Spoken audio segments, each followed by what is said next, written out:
3, which is Rehabilitation, Restoration, and Respite, a local 501c3 that's dedicated to micro home and housing communities for the homeless, for payrollees, for farm workers, veterans, students, and others who are on very limited incomes.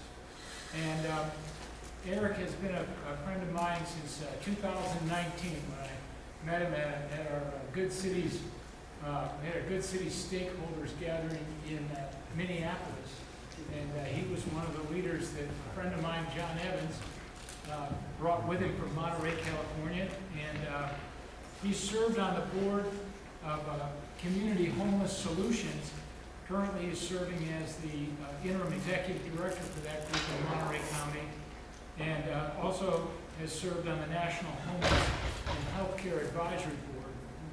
So today we get an opportunity to hear from him and some of the significant partnerships that he's developed to combat homelessness, and I think you'll enjoy getting to know Eric. Eric, it's great to see you, and I'm so glad to have you on this call with us today. Give us a little background on your life and your sense of mission. Thank you. It's great to be with you, and for you in Florida, and my heart goes out to you for what you're doing for the homeless and helping others. So thank you very, very, very much. I've had the privilege of living the Central Coast here for most of my life. I grew up here and in Monterey/Carmel. I don't know how many of you visit here or not, but it's kind of God's country on the West Coast, which is wonderful.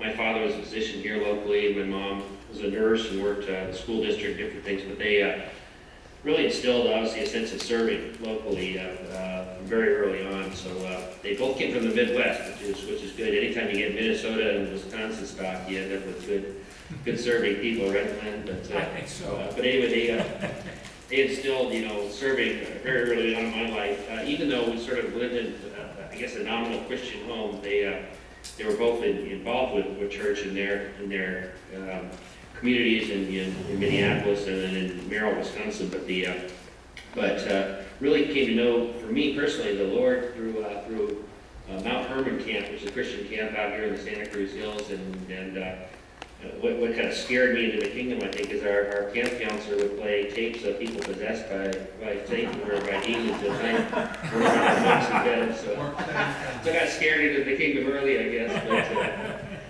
having said that, I really had my first encounter with the Lord, and just trusting Him, knowing Him in high school and through Young Life and Fellowship Christian Athletes, and really a great experience for me, and just kind of launched me into early on into serving and kind of a lifelong call of Christ in my life. In fact, kind of a common theme of my life is how God continues, and you know this very well, all of your education, your experiences, your collective background kind of hone in on a life calling. And my life calling has always been, frankly, around the dispossessed and the homeless and the kind of the marginalized, and even prisoners more recently. So I have some fun background in education. I guess I went to UC Davis, studied healthcare administration there, had a privilege of leading picnic day my senior year there. That's about 80,000 people come to the campus, and I learned about what sheepdog trials are, what dachshund races are, and then I had the privilege of having to race the chancellor in a cow milking contest. And I knew he could whoop me because he grew up on a farm, so I put chocolate milk in the bottom of my pail, at least went for the quality. So that was great. I spent some of my early career in computers and technology. I was involved in youth ministry and migrant farm worker ministry at the same time. And God called me to actually go to seminary, Cohort seminary, in the mid-'80s. Ultimately, not to go into pastoral ministry, but to go into marketplace ministry, which was fun. So we did my MDiv there, and then actually had a hero that you guys might know on your neck of the woods, Tony Campolo. He was up at Eastern Baptist Seminary, and both was impressed with what he was doing in the marketplace and reaching out to the marginalized. But he also started an MBA program that reached out to starting businesses in the inner cities and in Haiti in particular. Inspired me enough where I didn't go to his program for various sundry reasons, but went to USC and did my MBA work there in entrepreneurialism and finance. And again, kind of with a theme of being able to start up businesses and nonprofits in different communities. So most of my career was built around lots of different things in healthcare, in nonprofit world, in working with banks, financial products, some consulting works and ministry all the way along, I guess, if you will, that really focused on the marketplace. And just to kind of, get through time quickly, my last 5 years have really been focused on the homeless ministry and this Community Homeless Solutions that I am the interim ED for is the largest homeless housing agency in our county. We run about 37 housing units. We have shelters, we have respite care, street outreach, etc. So we're serving about 300 people a night. And then concurrent with that, we started this ministry called R3 back in really on the housing front in 2015. And I'll talk a little bit more about the vision behind that and everything else in a little bit. But that's really occupied most of my time these days in connecting partnerships, not only locally but regionally and across our prisons and across some building programs with kids, things like that. So it's really where I'm spending most of my time now and trying to figure out how to get out of all my other duties so I can focus 100% on that, which is always fun. So. Yeah, Eric, I've heard that you've spent a lot of time in prison lately. Wonder, what can you tell us about what's going on? Well, yeah, in fact, I was just there again last week. Fortunately, they let me out again, which is good. So, funny story, you don't wear blue jeans into prison, by the way, because all the prisoners do, and if you get caught in a riot or something, you might get shot, so you don't want to wear blue jeans in the prison. So I brought, with vendors we brought into the prison a couple of times, I've had to bring, an extra pair of pants to throw on in the parking lot when I was going into the prison. But no, one of the core opportunities that came to R3 back in 2015 was a relationship that actually had been established with one of our local pastors. He was a part-time pastor with a vineyard church, but he also oversees prison fellowship for all of Northern California. So he's in the prisons a lot. He knew of this building program that was going on in Soledad Prison, just south of our south part of our county here. But what the prisoners were doing is they're building literally tiny homes, but they were they'd build a 100 square foot unit and they'd put nails in, put up frame and everything, and then they take it apart, redo it again, and take it apart, redo it again. So there's kind of both no purpose, but also no longitudinal training, if you will, with the folks. So what came to mind for us, we started talking to the prison. It took about 3 years to get in place, but was, well, why don't we not only build units that train up the prisoners in job skills, framing, HVAC, everything else, but that they turn around and use the homes for housing homeless, for housing post-prisoners, and for putting them on church communities and so on. And it's really actually a beautiful thing because it's not only training up the prisoners in all these job skills, which right now, as you know, in probably every part of the world, but in California in particular, housing is just like an absolutely hot market right now. So these guys coming out have not only jobs, in essence, waiting for them, and they're all trained up to do that, but they get certifications as they're in the prison building these that helps reduce their sentence time as they make certain achievements. So this prepares them for an apprenticeship, if you will, with whatever discipline they want to go into when they get out of the prison. So, but the real beauty, which you guys would appreciate, is the lives that are changed. So every time I visit the prison, I get to go meet new prisoners and talk to them about the program and about hope and about what they're giving back to the community, how these homes are being used, how they're making a difference in the lives of others. So I thought I'd just share by way of product, if you will, a story about a brief story about this young man, Kevin. And here's a picture of Kevin in the prison. He's standing in the doorway of one of our units that we're building, and Kevin is a lifer. But he's due to come up for parole in about a year here. And so Kevin was, when we were delivering some units actually last week and loading them up on the truck, Kevin's out there making sure everything's going right, and smiling, and he's happy seeing his product kind of go out the prison door, if you will. But he asked me, came up after we had one unit load, he said, Eric, I'd really love to come in and work for you guys after I get out of prison. How can I work that out? And so this is one of these. I just gave you a short blurb from a letter that I've written on behalf of Kevin that goes into the parole board. And we have that privilege of now speaking into the guy's life and talking about the Lord and kind of what they're doing with their life and purpose and everything else. But this is the kind of stuff we get to do, with the prisoners, and it's just an absolute joy. So, and these are just a couple of pictures from the program that when they're building some of these units. The center picture here is actually of a unit we're just placing in a county property in a nearby county that's going to be used for transitional housing for homeless. So So these, and this, up the left-hand corner is another program outside the prison called Rancho Cielo. And these are youth, 18 to 24-year-olds that have gotten in trouble, that are having a propensity towards gangs or whatever it may be. They're in a construction program, and they just finished 2 units for us. And this is their class right here. As they're shipping out their first unit that they built, it's going to this community. They're all gathered there for a picture. They're all excited. This is their product, and it just gives them such vision and hope, and it allows us to really speak into their lives. So for me, that's what this is about. It's a godsend for transformation of the prisoners in the prison. Kevin, excuse me, Eric, how do prisoners get into the program, the construction program? So they actually have to earn their way to the program, so it's meritorious from that standpoint. In this particular prison, there's about 6,000 prisoners, and they probably have about 60 that work in the construction program. And they have to demonstrate a clean track record in the prison, and that they're cooperating, moving towards preparing for reentry into society. They have to show an aptitude for the trades.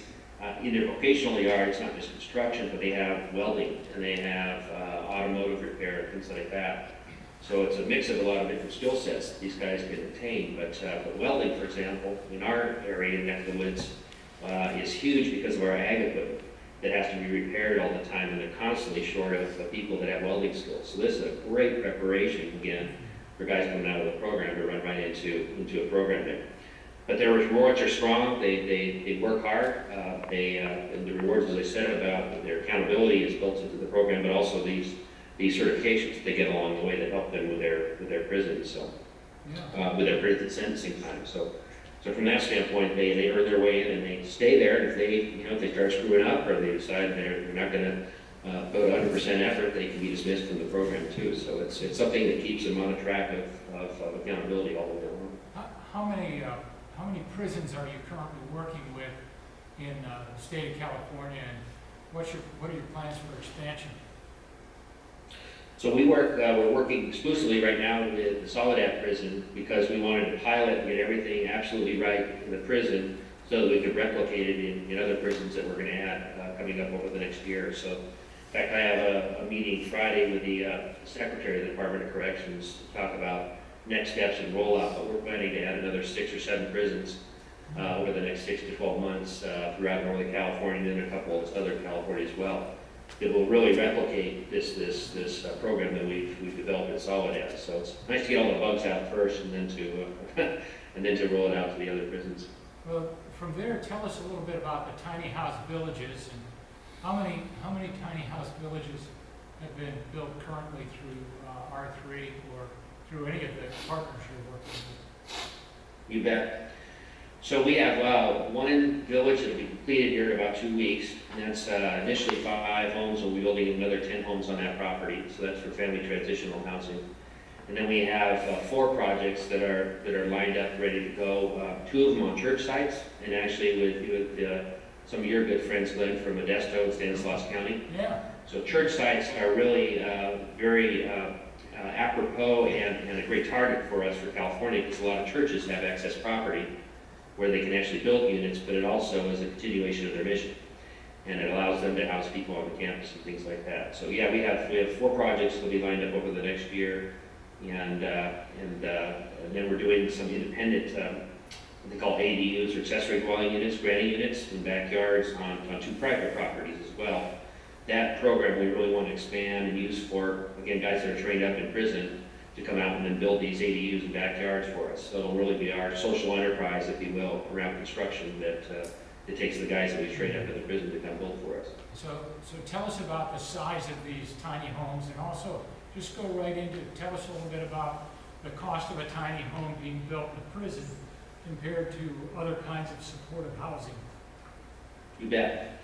So right now we have 3 standardized models, if you will. They're 400, 600, and 800 square feet. One of the reasons we want to nail these down first and foremost is to get them actually accredited and approved through the equivalent of HUD. It's called HCD in California, but it's they approve all the manufactured homes and standard protocols for those homes. So we built those intentionally, knowing what our needs are and our clients in terms of bedroom and size and ADA compliance. But these units are all built with kitchen, and with shower and restroom, and so they're built to be independent living quarters. We build them in 200 square foot increments because of transportability, as well as, again, simply responding to the needs of the clients we're serving. So right now we can build a 400 square foot unit for about $30,000, including solar components incorporated into the project. 400 square foot model is probably, or 800 square foot is about $55,000. And retail on the market, the 400 would probably, instead of 30, would be 70, and the 800 square foot unit would be $90,000 to $100,000 on the market. So by incorporating this into the educational program, we in essence get quote unquote free labor, but the quid pro quo obviously is the certifications and the job skills that the guys pick up and are able to get hired on the street. So. Yeah, now I know that this isn't something you probably could have done just by working through R3 in the prisons, but setting up these tiny home villages required partnerships with government, with local government, with business leaders, some donors and philanthropists, the church, other charitable nonprofits.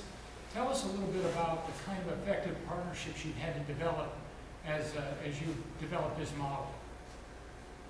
You bet. Well, in villages, I don't want anyone to leave with the impression this is just housing. The villages are all about wraparound services, about rebuilding community, about connecting to permanent housing, about jobs and employment. So it's a comprehensive look at restoring lives, not just putting people in a house and running with that. So, but I think, as you all know, partnerships are not only essential, they're actually fun.